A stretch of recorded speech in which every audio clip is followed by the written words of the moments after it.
Il est apparu plutôt en forme et sans cicatrice visible sur le visage un mois après son agression.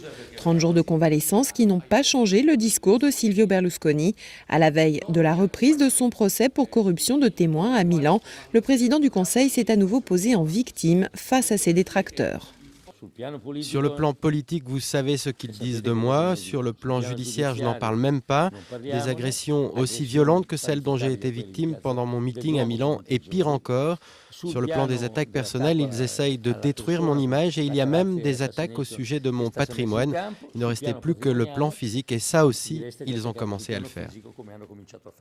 Véritable cheval de bataille du Cavaliere en ce début d'année, la réforme de la justice. Tout un arsenal juridique est en cours d'élaboration, comme par exemple une loi permettant légitimement de ne pas se rendre à un procès si les fonctions du prévenu l'en empêchent, ou bien encore la réduction de la durée d'un procès sous peine de voir celui-ci annulé, des lois que certains dénoncent avoir été faites sur mesure. Moi, je retiens que cet habile mélange opportuniste entre de vrais arguments en matière de réforme de la justice et une stratégie politique liée aux seuls intérêts du président du Conseil, eh bien, c'est quelque chose de pathologique. Des accusations dont le ministre de la Justice s'est défendu au premier jour de la reprise d'activité de Silvio Berlusconi, le 11 janvier dernier. Nous ne considérons pas ces lois comme faites pour un seul homme, mais nous considérons que la loi doit garantir le droit de gouverner.